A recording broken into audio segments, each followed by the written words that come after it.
Friend जैसा कि आप सभी को पता है, जो आपका नेक्स्ट सीटेट का एग्ज़ाम है जो कि 7 जुलाई को होने वाला है, इसके लिए हम लोग यहाँ पर सीटीपी पेपर 1 और पेपर 2 दोनों के प्रीवियस ईयर क्वेश्चन पर देखने वाले हैं, जो कि आपके एग्ज़ाम के लिए इंपॉर्टेंट है। तो चलिए देखते हैं आज के क्वेश्चन। यहाँ पर आपका फर्स्ट क्वेश्चन है, निम्न में से कौन सा प्रश्न महत्व प्रत्यास्मरण को नहीं अपितु आलोचनात्मक सोच को बढ़ावा देता है, यानी क्रिटिकल थिंकिंग को जो है कौन सा प्रश्न बढ़ावा देगा। फर्स्ट ऑप्शन क्या दे रखा है, टेलीफोन का आविष्कार किस वर्ष में हुआ। तो बच्चा इसमें एक ही आंसर देगा, ठीक है। तो ये तो क्रिटिकल थिंकिंग को बढ़ावा देगा नहीं, तो ये ऑप्शन नहीं होगा। भारत में कितने राज्य, इसमें भी बच्चा क्या करेगा, एक ही आंसर देगा, तो इसमें भी नहीं होगा। भारत में प्रथम प्रधानमंत्री कौन थे, इसमें बच्चा क्या करेगा, एक ही आंसर जो है यहाँ पर बताएगा। तो ये भी क्रिटिकल थिंकिंग को बढ़ावा नहीं देगा। क्रिटिकल थिंकिंग का मतलब क्या होगा, जिसमें कि बच्चा कई डायरेक्शन में चीज़ों को सोच पाए, यानी मल्टीपल डायरेक्शन में बच्चा सोच पाए, डाइवर्जेंट थिंकिंग कर पाए, ठीक है। अब देखिए यहाँ पर क्या दे रखा है फोर्थ ऑप्शन में, जेंडर रूढ़िवादिता को चुनौती देने के लिए विभिन्न तरीके हो सकते हैं। अब इसमें क्या करेगा बच्चा, कई तरीके जो है बता पाएगा, है ना। तो यहाँ पर क्या होगी, बच्चे की क्रिटिकल थिंकिंग जो है डेवलप होगी। जब भी आपको विभिन्न तरीकों की बात हो तो वो ऑप्शन आपका सबसे अप्रोप्रिएट होगा, और जिसमें एक ही आंसर मिले आपको, ठीक है, तो वो आपको क्रिटिकल थिंकिंग को बढ़ावा नहीं देगा। तो इसलिए ये तीनों ऑप्शन आपके यहाँ से हटेंगे, यहाँ पर फोर्थ ऑप्शन जो है राइट आंसर हो जाएगा। अब नेक्स्ट है आपका यहाँ पर, एक समावेशी कक्षा के संदर्भ में कौन सा कथन सही है ना। अब देखिए क्या दे रखा है, विद्यालयी पाठ्यचर्या तथा अन्य गतिविधियों में लड़कियों व अन्य वंचित समूह के बच्चों सहभागिता को प्रतिबंधित रखना। देखिए जो इंक्लूसिव क्लासरूम में समावेशी शिक्षा है वो क्या कहती है कि हमें सभी प्रकार के बच्चों को क्या करना है, समाहित करके एजुकेशन प्रोवाइड करनी है, यानी इंक्लूड करके एजुकेशन प्रोवाइड करनी है, क्योंकि इंक्लूसिव एजुकेशन है किसकी बात करती है, सभी प्रकार के बच्चों को समाहित इंक्लूड करने की बात करती है। और ये किसकी बात करती है, यहाँ पर समता की बात करती है, ठीक है। देखिए समता का मतलब क्या होता है आपका, एज पर नीड एजुकेशन, ठीक है, यानी जैसे बच्चे की जरूरत है उसके अकॉर्डिंग उसको चीज़ें प्रोवाइड करना, क्योंकि सिस्टम बच्चे के लिए बना है, बच्चा सिस्टम के लिए नहीं बना है। जैसे कि आपके मान लीजिए विद्यालय में दृष्टि बाधित छात्र है, तो उसको आप क्या करें कि ब्रेल लिपि उपलब्ध कराएं, ठीक है, और जो स्पर्श करने वाले चीज़ें होते हैं वो उपलब्ध कराएं, ताकि बच्चा उनसे सीख सके। साथ ही साथ अगर एक श्रवण बाधित छात्र है तो उसको आप जो है चित्रात्मक चीज़ें उसके सामने प्रस्तुत करिए, ठीक है, यानी बच्चे के अकॉर्डिंग आप चीज़ों में जो सिस्टम है उसमें चेंज लाइए, परिवर्तन लाइए, अपनी टीचिंग मेथड में चेंज लाइए, ठीक है। तो यहाँ पर जो समावेशी शिक्षा है वो कभी भी अलग की बात तो करेगी नहीं, प्रतिबंधी की बात करेगी नहीं, क्योंकि सभी को इंक्लूड करने की बात करती है, तो ये ऑप्शन आपका यहाँ पर नहीं होगा। समावेशन से अन्य बच्चों की शिक्षा में बाधा व रुकावट आती है। देखिए ये भी बात आपकी क्या होगी, यहाँ पर गलत होगी, क्योंकि समावेशी शिक्षा सभी बच्चों को इंक्लूड करने की बात करती है, बाधा रुकावट की बात नहीं करेगी। समावेशन के दौरान सभी बच्चों को उनकी पृष्ठभूमि व क्षमताओं में विभिन्नता होते हुए भी विद्यालय में संबोधित किया जाता है। यही बात आपकी क्या कहती है, इंक्लूसिव एजुकेशन कहती है, क्योंकि बच्चे के अंदर क्या है, इंडिविजुअल डिफरेंसेस है, साथ ही साथ उसके अंदर सामाजिक विभिन्नता है, धार्मिक विभिन्नता है, ठीक है, सांस्कृतिक विभिन्नता है। तो जो बच्चे के अंदर विभिन्नता है हम क्या करें, उसको स्वीकार करें, महत्व दें, ठीक है। तो यहाँ पर आपका थर्ड ऑप्शन करेक्ट है। समावेशन केवल विकलांगता से जूझते बच्चों से संबंधित ही होता है, क्योंकि समावेशन से केवल वे ही लाभवंती होते हैं। देखिए समावेशन सभी बच्चों से संबंधित होता है। समावेशन का मतलब क्या होता है, सभी बच्चों को इंक्लूड करना, एज पर नीड एजुकेशन देना, ठीक है। तो यहाँ पर आपका थर्ड ऑप्शन करेक्ट है। नेक्स्ट है, यहाँ पर आपका क्या दे रखा है, एक शिक्षिका वंचित समूह से आने वाले बच्चों को सफलतापूर्वक समायोजन किस तरह कर सकती है, उनके लिए अलग शंकाएं बनाकर। अभी मैंने आप लोगों को बताया समायोजन का मतलब क्या होता है, समाहित करना, सभी बच्चों को क्या करना, इंक्लूड करना। तो ये अलग की तो बात करेगा नहीं यहाँ पर, तो ये नहीं होगा, ठीक है। उनके लिए घर पर ट्यूशन लेना अनिवार्य करना, ये भी गलत है आपका। उनके सामाजिक व सांस्कृतिक परिवेश की उपेक्षा करना, देखिए उपेक्षा करना क्या हो जाएगा आपका, यहाँ पर गलत हो जाएगा। हमें उनके सामाजिक व सांस्कृतिक परिवेश की क्या करनी है, महत्वपूर्ण समझना, उपेक्षा नहीं करनी है, ठीक है। तो ये ऑप्शन आपका यहाँ पर गलत हो जाएगा। उनमें अपनेपन की भावना पैदा करके और उनका आत्मविश्वास बढ़ाकर, ठीक है, यानी जो बच्चा वंचित पृष्ठभूमि से आता है हम क्या करें, उससे इमोशनली रूप से कनेक्ट हों, ठीक है, क्योंकि बच्चे से आप जब एक टीचर जो है बच्चे से इमोशनली रूप से कनेक्ट होता है, तो वहाँ पर बच्चा क्या करता है, अपनी सारी प्रॉब्लम, सारी समस्याएं जो भी रहती हैं वो टीचर्स के सामने रखता है, ठीक है। और साथ ही साथ जब हम बच्चे का कॉन्फिडेंस लेवल बढ़ाते हैं तो बच्चे के अंदर क्या होती है कि हम चीज़ों को सीख सकते हैं, सीखने की क्या होती है, जिज्ञासा उत्पन्न होती है। तो आपके यहाँ पर फोर्थ ऑप्शन करेक्ट आंसर हो जाएगा। नेक्स्ट है आपका यहाँ पर, और देखिए ये क्वेश्चन इंपॉर्टेंट है, अभी मैंने आप लोगों को इसके बारे में बताया था, ठीक है। निम्न में से कौन सा कच्चे प्रावधान एक विद्यार्थी जिसकी दृष्टि कम है के अनुसार उपयुक्त समायोजन है ना। तो भी मैंने आप लोगों को यहाँ पर बताया था कि जब बच्चा दृष्टि बाधित हो तो उसके लिए क्या क्या चीज़ें यूज़ में लानी चाहिए। प्रकाश के साथ आवर्धक लेंस का प्रावधान, ये बात बिल्कुल सही है, क्योंकि बच्चे को जो है दृष्टि क्या है बच्चे की कम है, तो ऐसे में अगर हम आवर्धक लेंस का यूज़ करेंगे तो बच्चे को थोड़ी सी हेल्प मिलेगी देखने में, है ना। तो ये बात आपकी सही है। ब्लैक बोर्ड के कार्यों को मौखिक व्याख्यान द्वारा परिशिष्ट करना, क्योंकि बच्चे को दिखाई कम दे रहा है तो हम चीज़ों को क्या करेंगे, मौखिक रूप से जो है उसकी व्याख्या करेंगे, मौखिक रूप से चीज़ों को बताएंगे, क्योंकि बच्चा देख नहीं सकता है बट सुन तो सकता है। तो ये भी बात आपकी सही है। बहुत से दृश्यिक प्रस्तुतिकरण देना, देखिए जब बच्चा देख ही नहीं पा रहा है तो ऐसे में हम उसके सामने कई तरीके के अगर दृश्य लाए तो उसका कोई मतलब नहीं होगा। तो ये बात कहना आपका क्या है यहाँ पर गलत है ना। अब देखिए यहाँ पर आपका थर्ड जिस भी ऑप्शन में वो तो ऑप्शन आपका यहाँ पर होगा नहीं, है ना। अगर इसमें बात करें तो देखिए इन दोनों में आपका थर्ड नहीं दे रखा है, बट इसमें अगर देखिए सेकंड ऑप्शन में तो इसमें आपका सेकंड ये वाला ऑप्शन जो है नहीं दे रखा है, और हमें पता है कि ये आपका सही है, तो इसलिए ये ऑप्शन भी यहाँ पर आपका कटेगा। यहाँ पर हमें सिंपल सा पता चल गया आपका क्या होगा, फोर्थ ऑप्शन करेक्ट आंसर हो जाएगा, ठीक है। यानी फर्स्ट होगा, सेकेंड होगा और फोर्थ होगा। काम पूरा करने के लिए अतिरिक्त समय देना, ये भी बात आपकी सही है। आपने देखा ही होगा जो बच्चे डिसेबल होते हैं उनको एग्जाम में भी जो एक्स्ट्रा टाइम दिया जाता है, ठीक है। तो यहाँ पर आपका फोर्थ वाला ऑप्शन जो है सही है, फर्स्ट सेकंड और फोर्थ सही है आपका। यहाँ पर थर्ड वाला ऑप्शन जो ये वाला था, ये वाला सही नहीं था, तो इसलिए यहाँ पर फोर्थ ऑप्शन करेक्ट है। नेक्स्ट है, अब देखिए यहाँ पर आपका क्या दे रखा है, शिक्षक बच्चों को रचनात्मक रूप से सोचने के लिए कैसे प्रोत्साहित कर सकते हैं। उन्हें किसी समस्या को हल करने के लिए विभिन्न तरीकों के बारे में सोचने के लिए कहना। अभी मैंने आप लोगों को बताया जब बच्चा, ठीक है, जब बच्चे की रचनात्मकता, क्रिएटिविटी की बात हो, क्रिटिकल थिंकिंग की बात हो, तब आप हमेशा उस चीज़ को ढूंढिए जहाँ पर विभिन्न तरीकों की बात की गई हो, है ना। तो यहाँ पर देखिए इसी ऑप्शन में की गई है, ठीक है, क्योंकि इसमें क्या होता है बच्चा डाइवर्जेंट थिंकिंग करता है, एक ही समस्या को कई तरीके से वो सॉल्व कर पाता है। तो इसलिए जिस भी ऑप्शन में आपका विभिन्न तरीकों से सोचने की बात की गई वो ऑप्शन क्या होगा, बिल्कुल सही होगा। तो यहाँ पर आपका फर्स्ट ऑप्शन करेक्ट आंसर हो जाएगा। उन्हें उत्तर रटने के लिए कहना, तो रट कर याद करेगा बच्चा, ठीक है। तो हमें रोटमराइजेशन को बढ़ावा नहीं देना है, ठीक है। इसमें तो बच्चे की क्रिटिकल थिंकिंग यूज़ नहीं होगी, जो रटेगा वही वो बोलेगा, ठीक है। प्रत्यास्मरण यानी फिर से रटने की बात हो रही है, उस पर आधारित क्वेश्चन करना है, इसमें भी बच्चे की क्रिटिकल थिंकिंग नहीं डेवलप होगी। जो चीज़ें वो पढ़ा रहेगा, जो चीज़ें जो है उसने याद की रही होंगी उसी को बताएगा। बहुविकल्पीय प्रश्न देकर, अब देखिए जो बहुविकल्पीय प्रश्न होते हैं ना, इसमें भी बच्चे की क्रिटिकल थिंकिंग डेवलप नहीं होती। जैसे कि आपने अभी तो ये सीटेट का एग्जाम है, तो इसमें जो पेडागोजी के क्वेश्चन है वो थोड़े से क्रिटिकल थिंकिंग वाले होते हैं, उसमें आप जो है अपना तर्क लगाते हैं तब जाके आंसर मिलता है। बट अगर आप देखिए यूपी टेट का एग्जाम, तो उसमें क्या होता है डायरेक्ट क्वेश्चन पूछे जाते हैं, जो एमसीक्यू टाइप क्वेश्चन होते हैं, बहुविकल्पी प्रश्न होते हैं, जिसमें कि आपको एक क्वेश्चन दे देगा। जैसे कि यूपी टेट का अगर हम क्वेश्चन लें तो उसमें डायरेक्ट क्वेश्चन पूछता है कि जीन प्याजे ने जो है कितने स्टेज दिए, तो वहाँ पर अगर आपको पता होगा तो आप बता देंगे 4, ठीक है, नहीं पता होगा तो नहीं बताएंगे। तो इसमें क्या करेंगे, आप एक ही ऑप्शन बताएंगे, ठीक है। तो इसमें बच्चे की क्रिटिकल थिंकिंग नहीं यूज़ हो रही है, तो इसलिए ये ऑप्शन भी आपका यहाँ पर नहीं होगा, ठीक है। तो यहाँ पर आपका फर्स्ट ऑप्शन करेक्ट आंसर है। नेक्स्ट है, अब देखिए यहाँ पर क्या दे रखा है, एक समावेशी कक्षा में कौन सा शिक्षा शास्त्र विद्यार्थियों के सीखने में बाधक होगा, ठीक है। अब निगेटिव ऑप्शन को यहाँ पर बताना है। सहयोगात्मक अधिगम, तो ये तो बच्चों को सीखने में हेल्प करेगा, बाधक तो होगा नहीं, तो इसलिए ये ऑप्शन नहीं होगा। परवाह व समानुभूति पर आधारित संस्कृति, ये भी क्या करेगा, बच्चे के सीखने में हेल्प करेगा, ये भी क्या करेगा, बाधक नहीं होगा, तो ये भी नहीं होगा।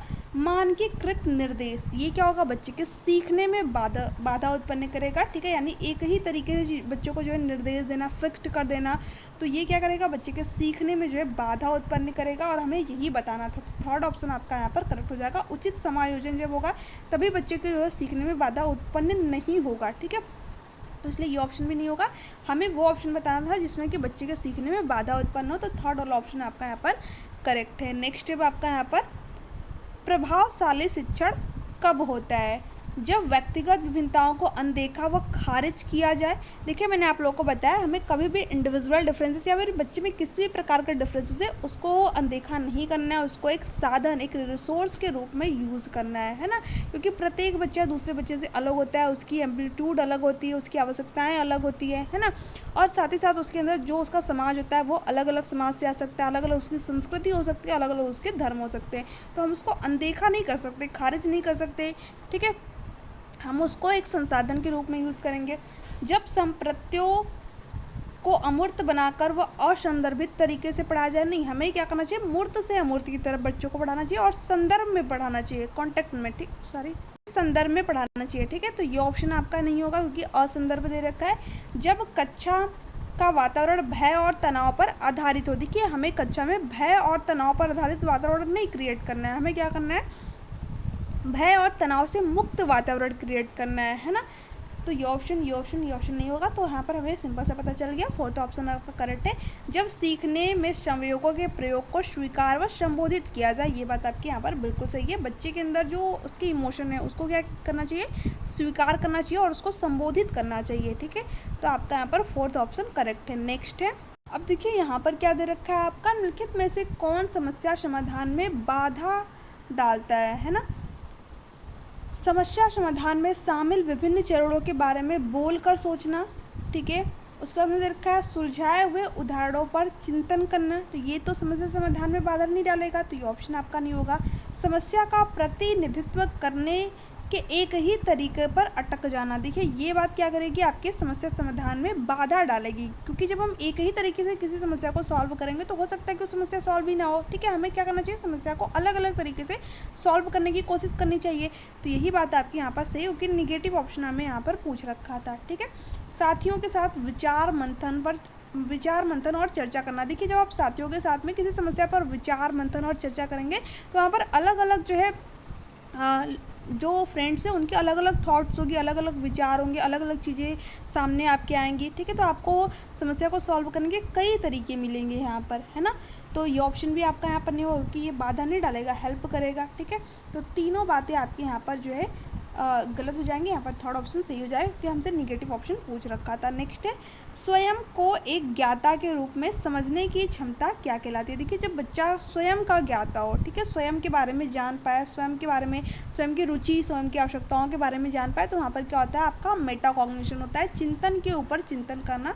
तो यहाँ पर आपका सेकेंड ऑप्शन करेक्ट आंसर हो जाएगा। नेक्स्ट है, छात्रों को अपनी सोच में वैचारिक परिवर्तन करने में सक्षम बनाने के लिए एक शिक्षक को व्याख्यान प्रणाली से स्पष्टीकरण करना चाहिए। देखिए व्याख्यान प्रणाली क्या होती है, गलत होती है। हमें ये एक तरीके से बच्चा के माइंड में क्या करते हैं, ज्ञान को भरा जाता है, बट पहले आपकी ये सही हुआ करती थी, बट अभी नहीं, क्योंकि हमें क्या करना है, बच्चे को जो है एक्टिव जो है रखना है, सक्रिय रखना है, बच्चा अपने ज्ञान का निर्माण खुद करे, ठीक है। छात्रों के साथ चर्चा करना और उदाहरण एवं गैर उदाहरण पेश करने चाहिए, ये बात आपकी सही है, बट बाकी का ऑप्शन भी यहाँ पर देख लेते हैं। बच्चों को उनकी सोच बदलने के लिए पुरस्कार प्रदान करने चाहिए, ये बात कहना आपका यहाँ पर बिल्कुल गलत है। जो आपकी NEP हो गई या फिर NCF हो गया, वो क्या कहती है कि हमें बच्चों को पुरस्कार और दंड जो है नहीं देना है, क्योंकि बच्चा फिर पुरस्कार पाने के लिए या तो कार्य करेगा या तो दंड से बचने के लिए कार्य करेगा। तो ये बात भी आपकी गलत है। बच्चों को खुद से सोचने के लिए हतोत्साहित करना चाहिए और उन्हें सिर्फ शिक्षक की बात सुनना और उसका पालन करने के लिए कहना चाहिए। देखिए यहाँ पर लिख देता अगर कि बच्चों को खुद से सोचने के लिए प्रोत्साहित करना चाहिए, तब यह बात आपकी सही होती, बट हतोत्साहित दे रखा है, ठीक है। डिस्करेज नहीं करना है, बच्चों को इंकरेज करना है, तो ये ऑप्शन आपका नहीं होगा। तीनों बातें आपकी यहाँ पर गलत है, सॉरी, ठीक है। यहाँ पर ये तीनों बातें आपके यहाँ पर गलत है। यहाँ पर क्या सही है, सेकंड वाला, छात्रों के साथ में चर्चा करनी चाहिए, उदाहरण जो है उनको देना चाहिए, गैर उदाहरण उनके सामने प्रेस करना चाहिए, ताकि बच्चा जो है चीज़ों को सीख सके अच्छी तरीके से और एक्टिव हो। तो यहाँ पर आपका सेकंड ऑप्शन करेक्ट है। नेक्स्ट है, महारत उन्मुख शिक्षार्थियों की विशेषता है कि उनमें विफलता का डर और क्षमता का दृष्टिकोण होता है। अब देखिए जो महारत उन्मुख शिक्षार्थी होते हैं, इसका मतलब आपका क्या हो गया, महारत उन्मुख शिक्षार्थी आपके कौन होते हैं, जिनका कि सीखने पर फोकस होता है ना। यानी कि वो इस चीज़ से नहीं डरते हैं कि वो फेल हो जाएंगे, पास हो जाएंगे, नहीं, उनका ये रहता है कि अगर हम चीज़ों को अच्छी तरीके से सीख पाएंगे तो हम पास तो अपने आप ही हो जाएंगे, है ना। तो इनका फोकस किस पे रहता है, सीखने पर फोकस रहता है। जैसे कि आपने 3 इडियट मूवी देखी होगी, तो उसमें जो आमिर खान थे उनका किस पे फोकस था, सीखने पर फोकस था, ठीक है। तो वो आपके किसके उदाहरण है, महारत उन्मुख शिक्षार्थी के, ठीक है, क्योंकि उनका सीखने पर फोकस था, उनके अंदर ये नहीं था कि हम फेल हो जाएंगे, पास हो जाएंगे, ठीक है। तो देखिए उनमें विफलता का क्या होता है, कम भय होता है, ठीक है। और डर और क्षमता, एक मिनट, यहाँ पर वृद्धिशील दे रखा है तो ये ऑप्शन आपका यहाँ पर नहीं होगा, ठीक है। उनमें विफलता का क्या होता है, कम भय होता है, लेकिन जो डर और क्षमता होती है उसका क्या होता है, स्थिर दृष्टिकोण होता है। तो आपका यहाँ पर सेकंड ऑप्शन जो है करेक्ट है। यहाँ पर थोड़ा सा वृद्धिशील दे रखा था तो इसलिए जो है कन्फ्यूजन क्रिएट हो रही थी, ठीक है।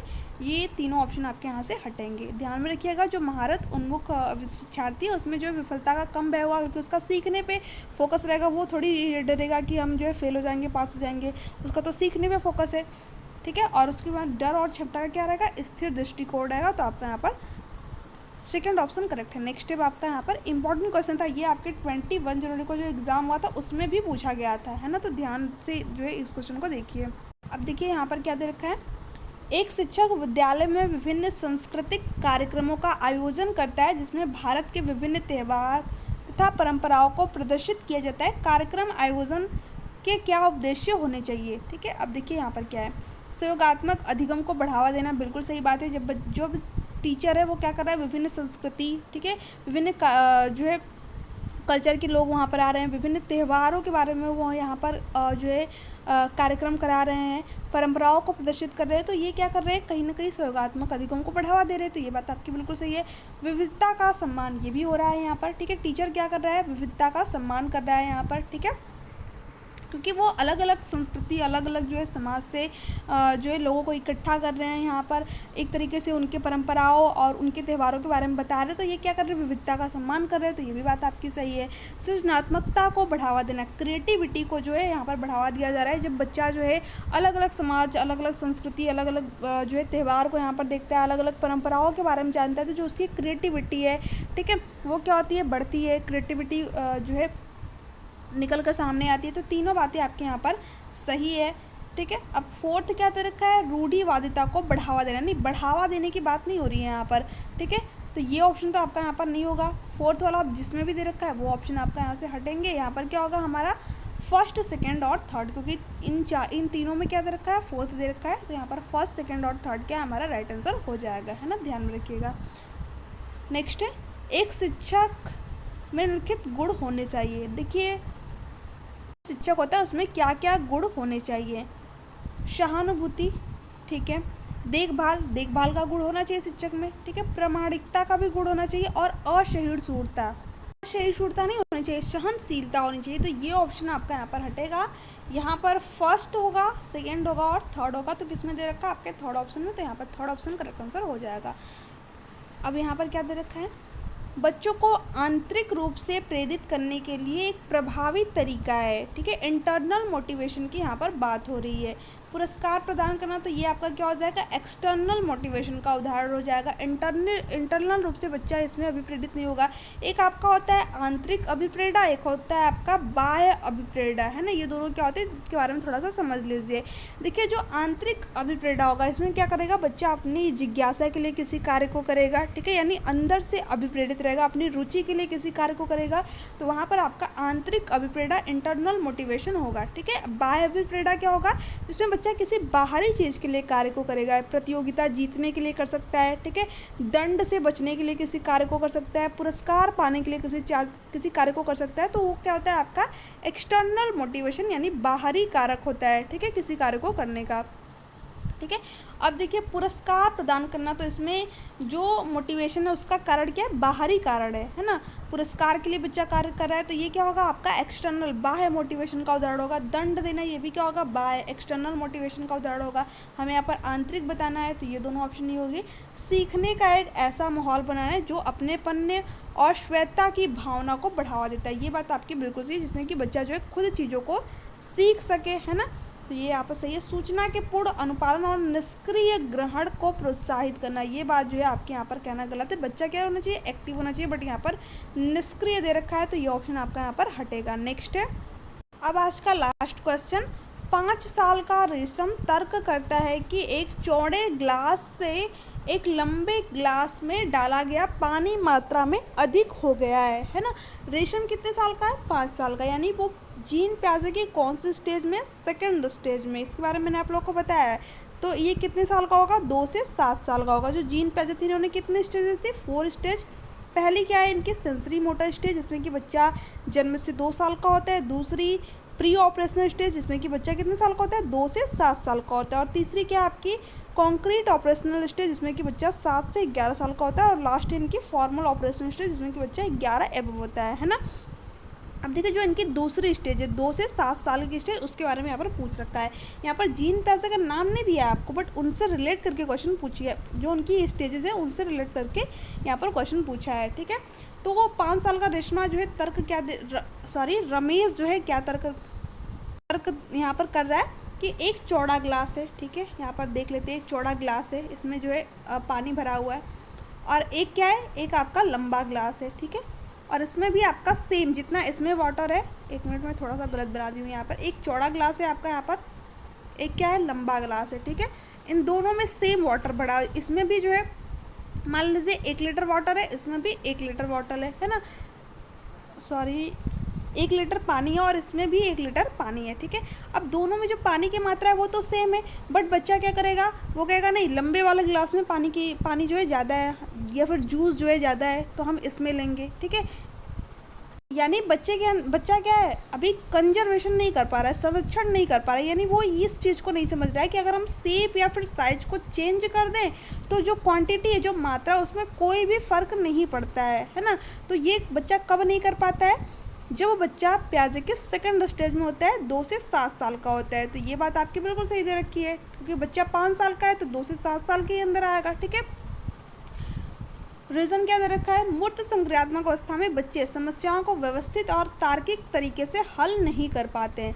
देखिए ये बात आपके यहाँ पर बिल्कुल गलत है। जो प्याजे की 3rd स्टेज है ना, कॉन्क्रीट ऑपरेशनल स्टेज, मूर्त संक्रियात्मक अवस्था, इसमें बच्चा कितने साल का होता है, 7 से 12 साल का होता है, ठीक है। और इसमें बच्चा क्या कर देता है, चीज़ों को एक व्यवस्थित क्रम में लगा पाता है, लॉजिकल रूप से सोच पाता है, ठीक है। तो लॉजिकल थिंकिंग भी कर लेता है, व्यवस्थित क्रम में भी लगा लेता है। और जो संरक्षण है, कंजर्वेशन, बच्चा 7 से जब 12 साल का होता है तो ये समझ जाता है कि इसमें अगर पानी है या फिर किसी लंबे बॉटल में पानी है, पानी की जो मात्रा है वो सेम ही रहेगी, ठीक है, क्वांटिटी जो है चेंज नहीं होगी। तो कंजर्वेशन भी आपका यहाँ पर बच्चा कर लेता है, 3 चीज़ें कर लेता है, कंजर्वेशन कर लेता है, क्लासिफिकेशन कर लेता है, चीज़ों को वर्गीकृत कर लेता है, और सिक्वेंस, एक ऑर्डर में चीज़ों को जो है लगा लेता है, ठीक है।